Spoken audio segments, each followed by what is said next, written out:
박용진 의원님, 당을 떠나서 선배 정치인으로서 지금 윤리위에서 징계가 내려졌어요.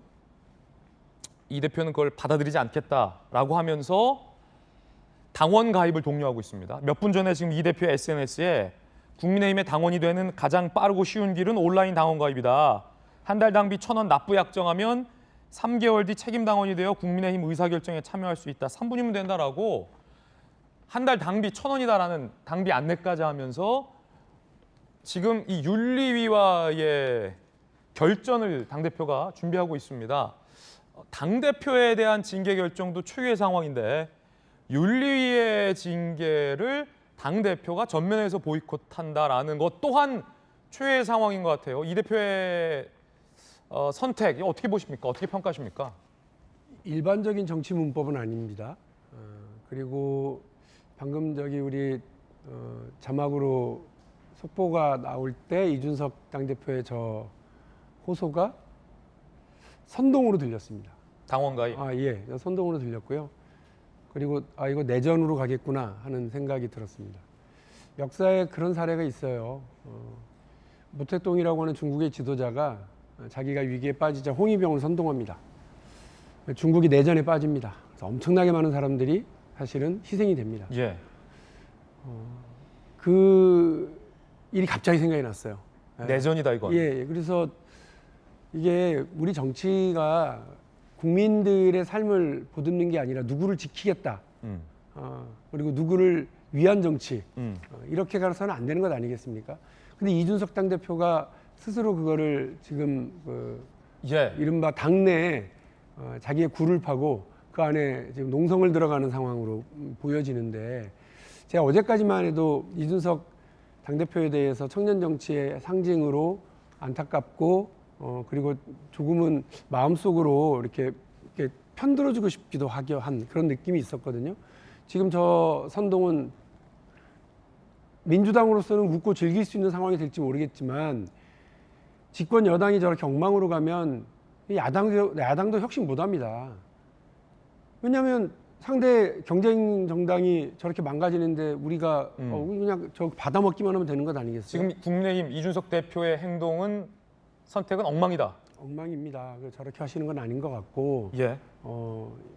글쎄요.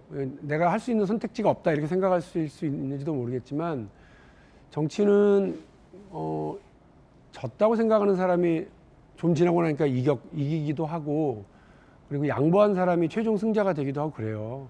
그러니까 이렇게 안 했으면 싶은데 이준석 대표는 젊지 않습니까?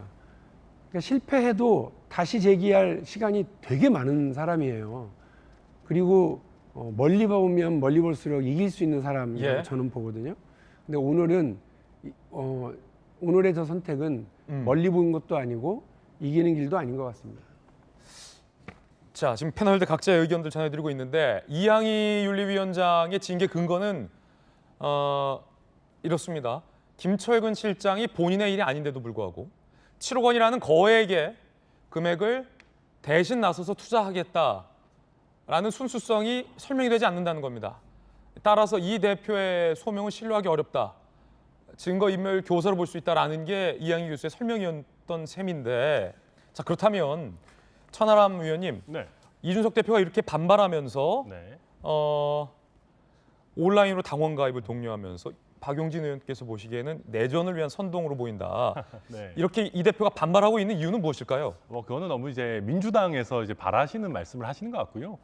그러니까 저는 그렇게 생각합니다. 이준석 대표라는 캐릭터는 과거의 정치 문법으로 설명하기 어려운 면들이 다수 있습니다. 저는 저렇게 이제 투쟁하고 내 자리를 지키겠다라고 하는 것이 과거의 정치 문법에는 어긋날지 모르겠습니다. 그냥 조용히 고개를 숙이고 물러나는 게 아름다워 보일지는 모르겠습니다. 하지만 저는 반대로 생각한다면 그것이 이준석 대표를 선출해준 당원과 국민들에 대한 책임을 버리는 것 아니냐. 그런 것 아니겠습니까? 민주적 정당성을 가지는 대표거든요. 비상대책위원장이 아닙니다. 그래서 그런 면에서 이게 단순히 본인의 영달뿐만 아니라 본인을 어떤 선택해주고 본인을 통해서 당이 조금 더 앞으로 개혁적인 방향으로 나갔으면 좋겠다라고 하는 당원들과 국민들의 열망이 있는 것이거든요. 그런데 이번 윤리위 결정은 사실상 당대표를 탄핵한 겁니다. 그런데 이 당대표를 탄핵할 만큼의 이준석 대표의 민주적 정당성에 상실이 있었느냐? 저는 그렇게 보지 않습니다. 물론 여러 가지 여론조사마다 좀 판단이 다릅니다만은 국민의힘 지지층으로 한정했을 때는 징계에 찬성한다는 의견과 징계에 반대하거나 아니면 조금 더 신중해야 된다는 의견이 팽팽하게 맞서는 상황이었어요. 그렇다고 하면 이준석 대표의 지지율이 예를 들면 탄핵선이라고 소위 얘기되는 10%대로 떨어졌느냐? 저는 그렇게 보이지는 않거든요. 그런 상황에서 이준석 대표의 민주적 정당성을 과도하게 윤리위 징계를 통해서 박탈하려고 하는 시도 자체에도 문제가 있다. 그리고 윤리위 징계에 대해서도 방금 윤리위의 판단을 말씀하셨지만 엄밀히 따지면 객관적인 근거나 증거를 대지 못했습니다. 지금 두 가지 정도의 문제가 있는데요. 첫 번째는 성상납을 우리는 확인하지 않았다 얘기했는데 만약에 성상납이라는 본체가 없다면은 사람 보내서 만나보라고 한 거, 투자각서를 쓰라고 한 거, 그게 무슨 문제입니까? 증거인멸이라고 하려면 그 범죄의 본체가 있어야 되는 것이거든요. 그게 과연 본체가 없는데 이 증거인멸이라고 할 수 있느냐는 논리적 근거가 빈약하고요. 두 번째로는 김철금 실장, 이준석 대표 둘 다 이준석 대표가 각서를 써준 거에 대한 관여가 없었다라고 얘기하고 있는데 그럼에도 불구하고 있었다라고 얘기할 만한 증거가 있느냐. 그냥 순수하게 이준석 대표 말 못 믿겠다라는 것이거든요. 그럼 이런 상황에서 저는 당원들의 이 판단도 정말 5대5로 극명하게 갈릴 수 있다. 그 상황이라면 저는 징계 처분 자체를 좀 더 신중히 써야 되는 거 아니냐라는 말씀을 드리는 겁니다. 예. 자, 지금 제 오른편에 앉아 계신 천하람 위원과 김병민 전 대변인의 생각이 다소 상이하기 때문에 김병민 전 대변인께 또 의견을 같은 질문을 드릴 수밖에 없는데 지금 천하람 위원께서는 윤리위의 징계가 섣불렀다, 잘못됐다, 이 대표를 징계할 만한 근거가 부족하다라는 의견을 주셨는데 김병민 전 대변인의 생각은 어떠십니까? 그러니까 천하람 위원이 하고 싶은 얘기는 아마 당원과 국민으로부터 선출된 당대표를 사실상 탄핵에 이르게 할 정도로 대표권을 빼앗을 권한이 윤리위에게 있는가. 그 윤리위가 그 정도의 행동을 하기 위해서는 그만큼의 여론이 숙고되고 그만큼의 정당성이 확보되기 위한 노력들이 필요하다는 얘기에 동의합니다. 근데 이제 지난날의 이준석 대표의 과정들을 지켜보게 된다면 상식적으로 납득하기 어려운 일들이 꽤나 많이 있었기 때문에 윤리위가 여기에 대한 판단을 또 만약 내리지 않고 그냥 보류하게 됐을 경우에 다가오게 되는 엄청난 정치적 부담에 대해서는 얘기하지 않았기 때문에 저는 그 말씀을 좀 드리겠습니다. 민주당에서 얼마 전에 최강욱 의원에 대한 당원권 정지 6개월의 중징계 처분을 내렸죠. 최강욱 의원은 절대로 본인은 여기에 대해서 성적 발언을 하지 않았다고 짤짤이 얘기를 하게 됩니다. 어떠한 근거 찾기가 아마 어려웠을 거예요. 하지만 거기에 대해서는 명확한 증언이 존재했고 이를 바탕으로 피해자가 있다고 얘기를 했던 상황 속에서 성적 비위 문제에 대한 단호한 결정을 내리겠다고 민주당에서도 최강욱 의원에 대한 6개월 당원권 정지 중징계를 내립니다. 본체라고 하는 내용들에 대한 수사 상황들 빨리 좀 진행돼서 판단할 필요가 있겠습니다만 지난 일들에 대해서 명확한 사실관계를 성상납, 성접대가 있었는지 확인하는 일 그렇게 쉽지는 않을 거라고 생각합니다. 문제는 그 다음에 이루어지게 되는 당 대표의 행동일 텐데요.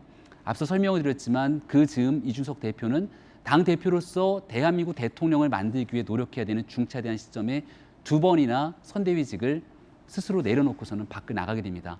나중엔 스스로 의총에 돌아와서 2번 다시 이런 일 없겠다라고 고백을 했을 정도로 문제가 있는 행동이었으면 이준석 대표도 고백을 한 바 있습니다. 근데 그 즈음에 문제가 되고 있는 한 유튜브 방송에 막 회자가 되면서 이준석 대표의 건들이 올라오게 되니까 이 대표가 그들과 통화했던 내용들이 고스란히 녹취가 돼서 드러나지 않습니까? 이준석 대표의 성향과 스타일을 봤을 때 이 일이 사실이 아니라고 하면 이준석 대표는 눈 하나 깜짝하지 않고 이 일에 대해서 분명하게 법적 책임을 지겠다고 형사상 고발 조치를 하고 본인 행보를 이어가면 그만입니다. 근데 왜 거기에 김철근 정무시장을 보냈는지에 대한 설명에서는 한번 알아보라고 그랬다. 아무런 사실관계가 없는 명백한 음해고 정치적으로 흔들기 위한 나쁜 사람들의 모략이라면 왜 정무시장을 그 자리에 보냅니까? 그리고 보낸 정무시장이 그 자리에서 한두 푼도 아닌 7억 원에 대한 약정서를 서명하고 옵니까? 여기에 대한 상식적인 설명이 잘 되지 않기 때문에 전체적으로 당이 내용에 빠질 수밖에 없는 상황으로 흘러갔는데요. 저는 이준석 대표가 조금 일찍이 많은 당원들에게 이런 일들이 일어나서 송구하고 우리가 대통령을 선출하고 지방선거를 선출한 뒤에 국민들과 함께 집권당으로서 책무를 다하기 위해서 의기투합하고 선당후사에 나서자라고 얘기를 하고 설득의 과정들을 거쳤다면 이 정도 상황까지는 오지 않았을 거라고 생각하는데 끝끝내 마지막 윤핵관이 이 뒤에서 윤리위를 흔들고 있고 갈등의 국면들이 계속 거듭되다 보니까 여기까지 오게 된 것이 아닌가는 무거운 마음을 갖고 있는데요. 지금이라도 권성동 원내대표가 얘기하고 있는 선당 후사의 마음으로 좀 말을 서로가 다 아끼고 어떻게 이 위기를 극복할 것인지에 대한 지혜를 모으는 일에 이 대표도 같이 동참했으면 좋겠습니다. 자, 지금 천하람 의원과 김병민 대변인 두 분의 의견이 좀 다릅니다. 천하람 의원은 이준석 대표가 당대표에서 물러날 필요 없다. 김병민 전 대변인은 이 대표는 숙고하고 당대표에서 물러나야 된다. 물러나라는 얘기가 아니라 숙고하고 자성의 모습을 보여야 된다. 자성의 모습을 보여야 된다는 겁니다. 어쨌든 그 윤리위의 징계를 받아들여야 된다라는 결정이 난 말씀. 내용들은 받아들일 필요가 있죠. 네. 자, 의견이 다른데 여기서 윤석열 대통령의 오늘 조금 전 발언 한번 준비되어 있는데 도어스타핑이 3일 만에 제기됐군요. 이 대표 징계에 대해서 어떤 입장 냈을까? 직접 들어보시죠. 이준석 대표 징계 나왔는데 이태 정부 출범 이후 이제 두 달 만에 여당에서 혼란이 일어나는 건 어떻게 생각하세요? 글쎄 뭐 저도 국민의힘의 당원의 한 사람으로서 참 안타깝습니다. 그러나 대통령으로서 늘 제가 말씀을 드렸지만 당무에 대해서 어떤 언급을 하는 것이 적절하지 않고 당을 수습하고 또 국민의 기대에 부응하는 당으로 이렇게 나가는데 대통령이 거기에 대해서 언급하는 것이 도움이 안 된다고 저는 생각을 합니다. 하여튼 그 당의 의원과 모든 당원들이 힘을 합쳐서 이 어려움을 조속히 잘 극복해 나갈 것을 좀 기대하고 있습니다. 윤 대통령의 이야기 들어보셨습니다.